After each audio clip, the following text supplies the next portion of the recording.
우리가 좀 이렇게 이제 아이도 어느 정도 이제 성장을 하고, 그리고 이렇게 지금 부부 생활이 우리가 지금 17년이잖아요. 네. 그쵸? 네. 오래됐네요. 아직 많이 남았는데. 이렇게 십몇 년 동안의 이 부부 생활을 이렇게 지내다 보니 이제 아이들이 또 성장하고, 어떻게 보면 아이들에게 뭘 물려줘야 될까? 저는 이제 이런 물려준다기보다는 아이들에게 이 부모의 우리 부모님은 어땠지? 라는 이제 어떤 그런 것들을 뭘 남겨줄까? 이제 뭐 그런 것들을 이제 생각하다 보면 우리가 이제까지 경험해온 이런 나쁜 습관들 되게 많잖아요. 나쁜 습관들도 있고, 그리고 뭐 할머니, 예를 들면 저 윗세대부터 이렇게 1세대, 2세대, 3세대 계속 내려오는 그런 어떤 나쁜 악습들도 있고, 이런 것들은 별로 뭐 이렇게 주고 싶지 않고, 뭐 이런 것들이 되게 많은데, 저는 가끔 이렇게 생각을 해보면 지금 세상적으로 이제 제 주변에서 이렇게 보면 이 부모 세대와 이 자식 간에 어떤 이 연결고리가 있어요. 그러니까 부모랑 자식은 당연히 연결돼 있죠. 연결돼 있기는 한데 연결고리를 통해 뭐가 내려오고 있냐. 그렇죠. 근데 파이프라인이 연결돼 있는데, 근데 그걸로 뭐가 내려오고 있느냐. 은연중에 어떤 사랑의 연결고리 이런 게 아니라 어떤 물질적인 강한 그 돈의 연결? 막 이런 것 때문에 자식들은 부모를 떠날 수 없고, 그러니까 또 부모는 그거를 이용한다기보다는 그거를 통해서 자식들을 좀 이렇게 붙잡고 있는 느낌이 든다거나, 뭐 근데 한편 우리는 아니지만 그런 가정들을 되게 많이 봤거든요. 한편 이해는 가요. 왜냐면 저는 근데 이거 같아요. 결국 인간이 생존에 대한 것이 가장 첫 번째 본능이라고 하잖아요. 그렇죠. 살아야 되니까. 그렇죠. 근데 근데 그분들은 이제 이전 세대부터 쭉 내려오면서 네.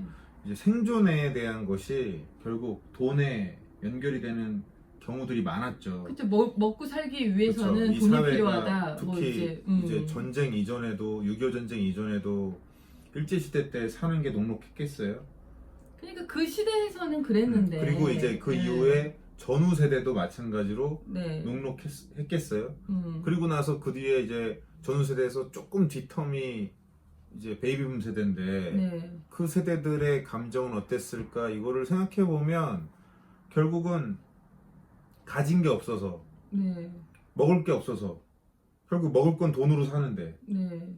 그런 게 없어서 그것 때문에 아주 그냥 아둥바둥했던 그것이 손에 들어온 돈을 놓지 않으려는, 잃지 네. 않으려는 그런 어떤 고집으로 갈 수밖에 없었겠구나라고 이해는 돼요. 이해는 되는데, 이것 플러스 필요한 것들이 되게 많잖아요. 이것만 필요한 게 그렇죠. 아니라, 그것만 필요하면 안 되지. 우리가 돈 없어도 된다 얘기하는 건 아니잖아요. 그렇죠. 근데 이거 외에도 필요한 것들이 많은데 이 밸런스가 깨져 있는 부분. 그렇죠. 아니 뭐 이 가정에 대해서 이렇게 전해주는 게, 물려주는 게 아무 철학도 없고, 정말 무슨 어떤 의미 이런 거 하나 없이 그냥 돈만 띡. 그런 경우가 너무 많죠. 거의 대부분이 아니, 뭐 이거니까. 돈도 못 주는 경우가, 네, 돈 좀 못 주는 허다하고, 경우가 허다한데. 허다하고 거기에서 소수가 돈만 주죠. 그러니까. 네. 그러니까 이제 어떻게 보면은 그런 경우가 진짜 대다수죠, 대다수. 네, 그래서 그거를 또 끊지 못해서 계속 그 윗세대의 그 안 좋은 그 습관에 이끌려서 계속 흔들리고, 그렇다면 지금 우리가 갖고 있는 이 가정도 되게 많이 이제 흔들리는 그런 가정들이 많잖아요. 그래서 저는 좀 아이들에게 어떤 악습관, 혹은 뭐 이런 악순환에 뭘 끊어야 될까, 혹은 뭘 물려줘야 될까, 뭘 남겨줘야 되지, 이제 이런 고민들을 되게 많이 하게 되거든요. 그래서 어떻게 보면은 내가 아무리 돈이 있더라도 아이들에게 돈만 준다는 거, 그리고 경제적인 부분을 아이들에게 좀 이렇게 그 부분을 강하게 어필하고 싶지는 않은 것 같아요. 어떻게 보면 이거를 독립시켜주고 싶어요. 그죠? 아니 진짜 정말 그러니까 돈을 안 주겠다는 게 아니라 이해가 안 가는 게 뭐 이해는 가죠. 근데 참 안타까운 부분이 왜 그렇게 위로부터 내려오는 것이 우리 인간은 왜 그렇게 나약할까? 왜 그렇게 우리 부모가 나에게 물려준 것을 그런 감정들, 그런 그들의 습관들, 그들의 잘못된 사고들, 그것까지 싹 다 그렇게 받아들일까? 어떤 면에서는 자식이란 존재는 그런 건가? 부모가 주는 것이 좋은 건지 안 좋은 건지도 구분하지 않고 전부 다 받아먹는 것이 정말 자식이란 존재인가? 그게 너무 안타깝고 슬픈 것 같아요. 그러니까 부모가 자식을 패면 내가 맞았으면 네. 맞는 게 얼마나 싫은지를 알면 나는 안 때리려고 노력해야 되는데 맞은 사람이 때린다고 하잖아요. 맞아요. 그 부모가 그렇게 돈 하면서 살았으면 그걸 보면서 나는 그러지 말아야지 해야 될 텐데 그냥 그거를 그대로 답습을 하잖아요.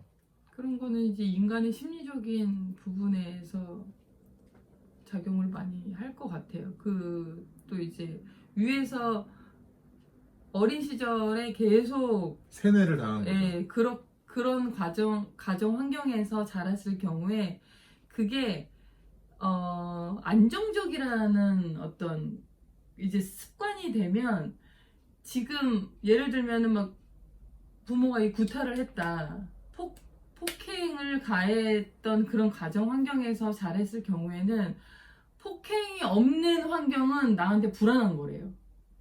그러니까 이제 세뇌 당한 거지, 그 환경에. 그래서 익숙한 어떻게 사람을 보면은 만나게 되고 때리는 사람을 또 그렇죠. 만나서 그게 결혼하게 이제 되고. 익숙하니까 그냥 당연히 삶은 이런가 보다라고 생각을 하는데, 그건 어떤 기준점도 없고 무지한 거죠. 그러니까 변화보다는 익숙함이 훨씬 인간에게는 익숙함 그렇죠. 쪽으로 선택을 네, 하는 네. 가능성이 높고, 그 익숙함이 심지어는 나쁜 것이라 하더라도 나를 괴롭히고 나를 해치는 것이라고 해도 역시 변화보다는 익숙함 쪽을 선택하는 게 인간이다라고 하는 내용을 보고서 그러니까. 진짜 깜짝 놀랐어요. 아, 인간은 이렇게 나약하구나.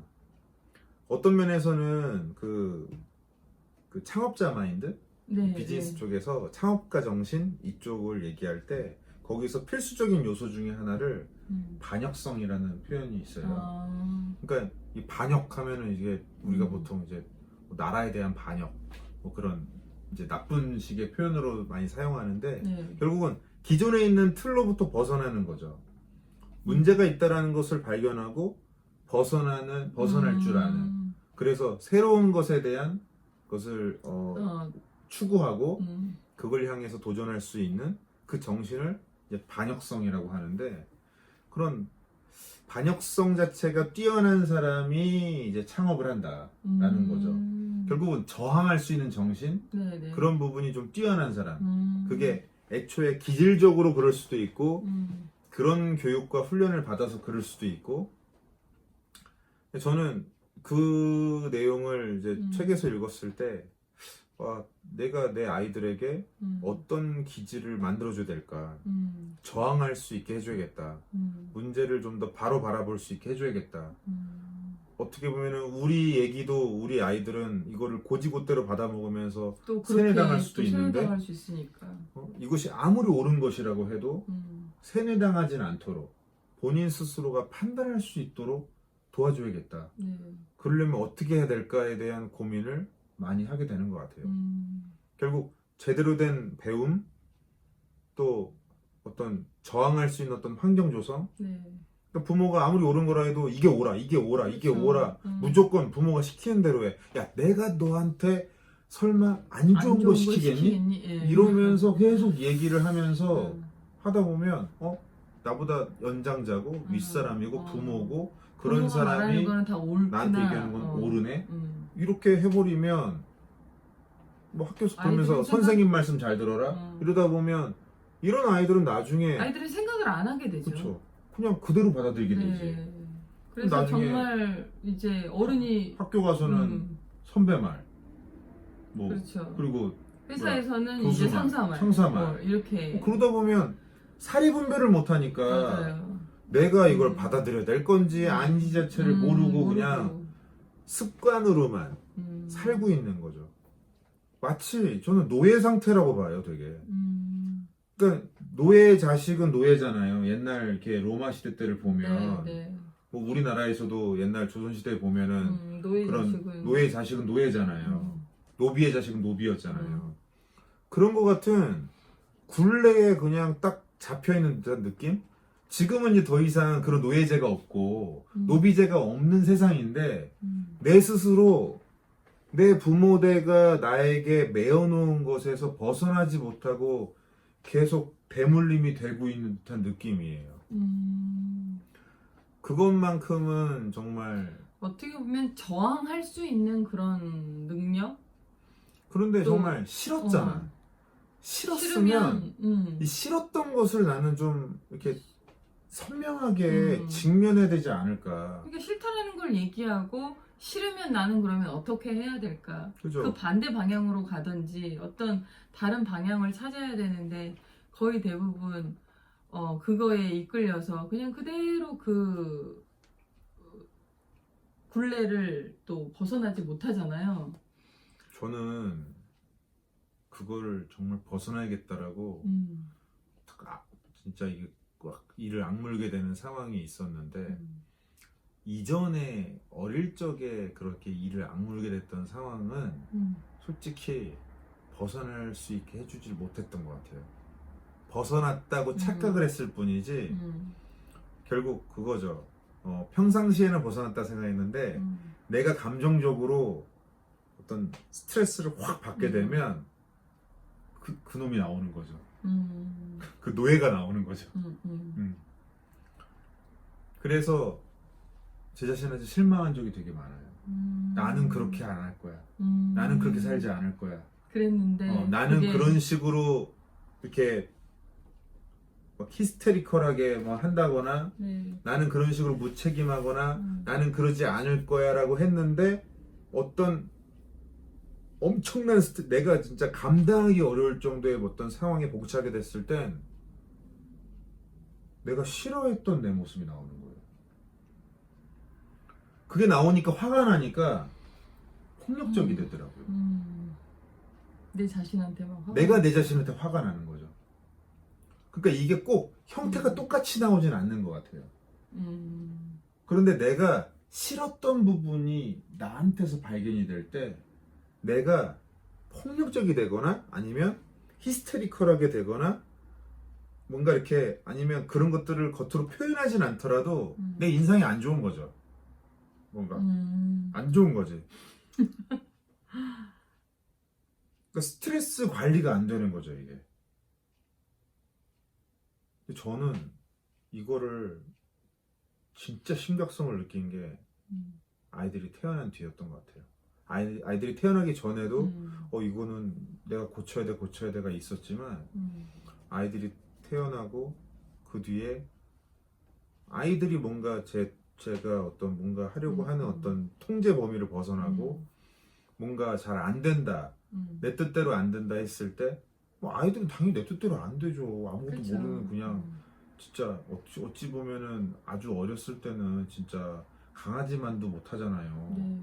강아지들은 조금 이렇게 훈련하면 훈련이 되는데 강아지 훈련시키는 것보다 사람 훈련시키는 게 더 어려운 것 같아요. 그럼요. 그러니까 정말 그럴 때 사람은 또 생각을 하니까 뭔가 이렇게 확 달아오르는 제 자신을 발견하면서 와, 저 심지어는 정말 진짜 제가 거울을 보면서 이 새끼는 답이 안 나오네.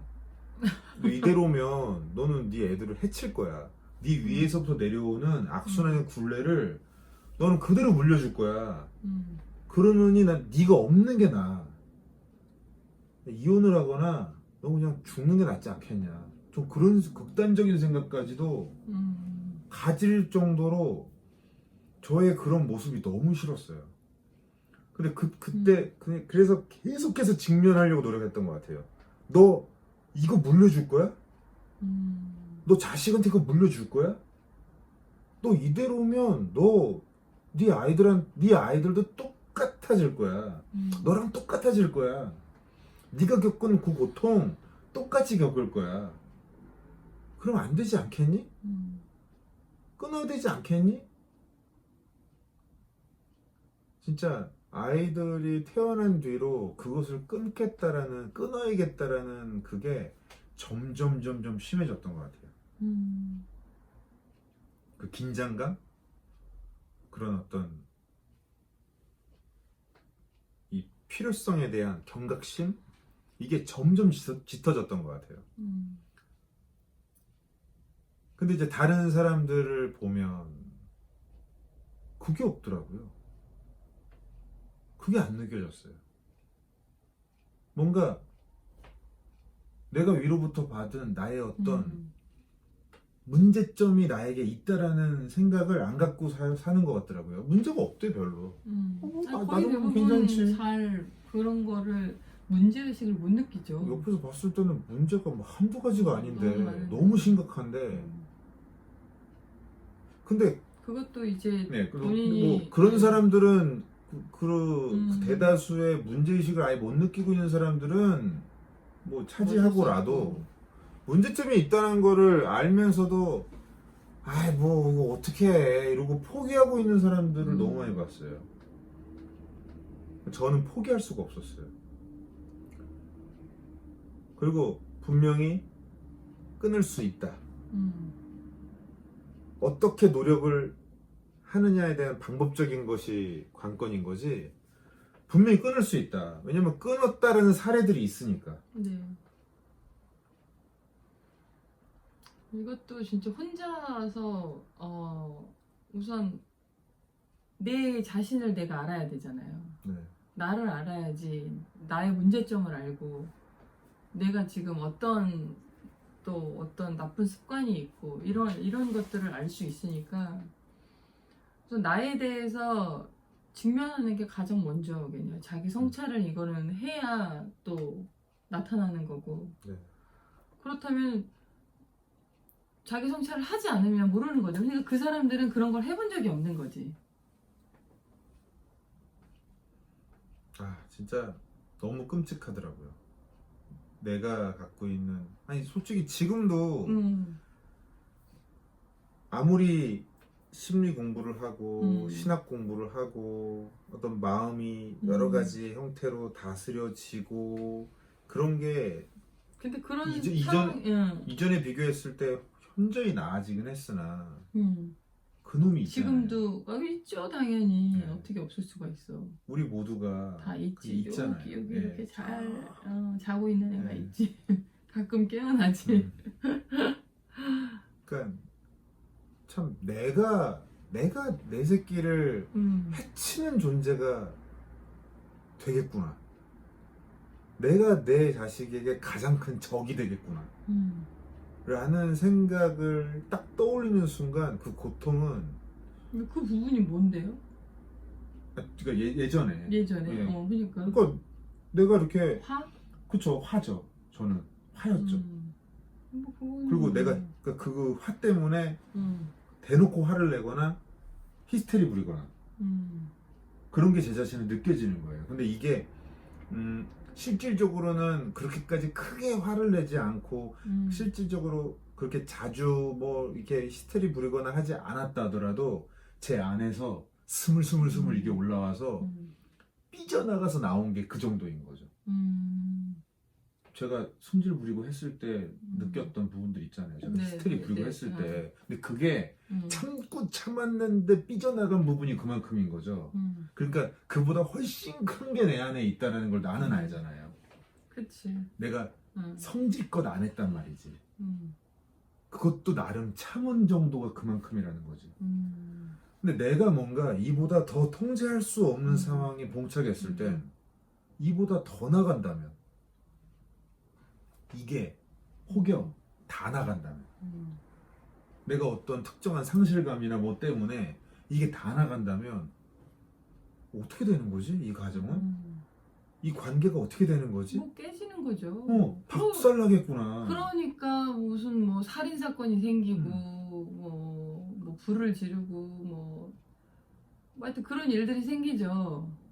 그래서 정말 더 끔찍한 건 내 아이들이 그 아이들한테 똑같이 할까봐. 그렇지. 똑같이 하고, 내가 한 것과 똑같이 하고 있는 모습을 내가 살아서 지켜보게 돼도 미치는 거고, 맞아요. 내가 죽은 상태라고 해도 내 아이들이 그렇게 그 다음 하고 있을 세대, 거를 상상을 해보면 끔찍한 거죠. 그러니까 내가 나를 내가 나를 치워서라도 저 아이들이 이런 나를 경험하지 않았으면 좋겠다라는 게 끌어올랐을 때, 아 진짜 그때는, 그래서 막 부모들이 자식들을 때려놓고서 뒤에 가서는 막 뭐 울고 막 뭐 사랑해서 그런 거다 뭐 이제 그렇게 얘기를 하잖아요. 어떻게든 그 변명을 하면서 덮으려고 하고, 그런 게 다 그런 마음이 조금씩은 있지 않을까 싶은데, 그치. 저는 좀 유난히 그게 심각했던 것 같아요.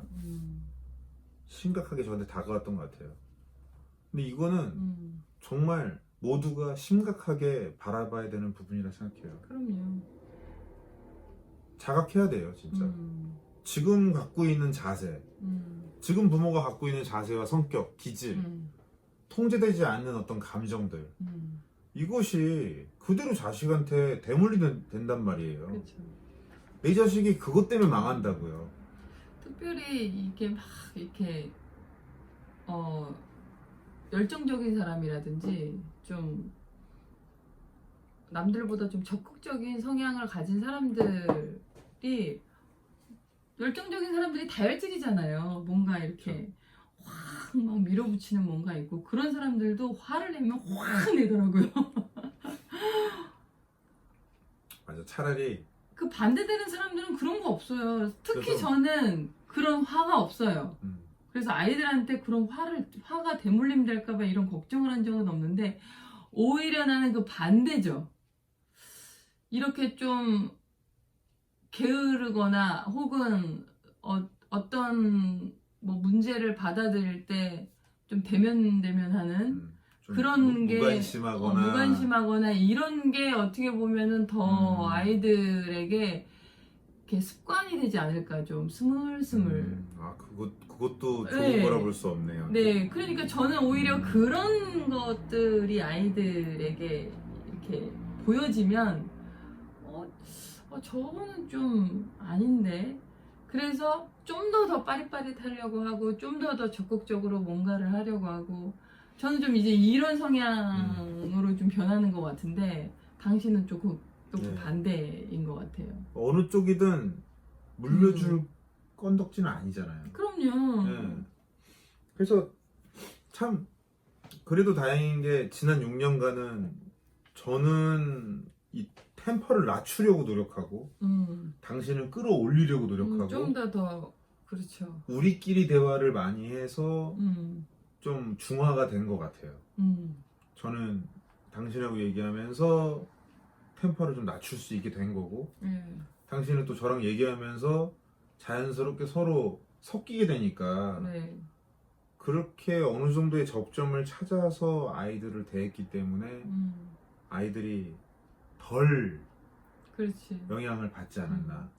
온전한 나의 영향과. 순간순간 그런 게 올라오기는 하는데, 저는 그때마다 좀 아이들한테 이야기를 하는 것 같아요. 당신도 그렇게 얘기하잖아요. 그쵸. 지금 아빠가 좀 이런 상태다. 이런 상태니 조금만 기다려다오. 혹은 잠깐만 조금 있다가 얘기를 하자 뭐 이렇게 얘기를 하시잖아요. 그게 제가 통제가 안 될 땐 당신 옆에서 딱 제재를 했을 때는 제가 그거를 따르겠다고 약속을 또 했고 네네. 몇 번 그러니까, 해보니까 그 다음에는 그게 안 오더라고요. 네. 그놈이 안 올라오더라고요. 예. 아 정말 그러니까 그런 부분은 또 서로 브레이크를 또 해줘야 예, 돼. 예. 혼자서는 하기는 진짜 그래서 힘들 것. 근데 뭐- 이거를 문제 의식을 본인은 느껴야 돼요. 그쵸. 본인이 느끼지 저도 않으면 잡지 지금 못해. 그 말 하려고 한 게 본인이 문제의식도 없는 경우는 진짜 어떻게 할 수가 그러니까 할 수가 없어요. 없어. 망한 다음에 그거는 주위에서 옆에서 아무리 얘기해줘봤자 안 되더라고요. 스스로 망해서 망해봐요. 진짜 인생 자체가 정말 어떤 심각한 상황에 처해 봐야 그제서야 느끼게 될 수밖에 없는 그런 사람들도 많아요. 그런데 이걸 알고 있으면서도 방관하고 있는 사람들, 그 사람들만큼은 이 얘기를 꼭 해주고 싶어요. 그거 자식에게 분명히 물려주게 됩니다. 자식에게 그대로 대물림되고 그 굴레가 내 대에서 정말 용기 내서 안 끊으면 자식 대에서 그걸 끊어야 돼요. 내가 해야 되는 고생을 내가 게을러서 내가 안 함으로써 내 자식이 하게 된다고요.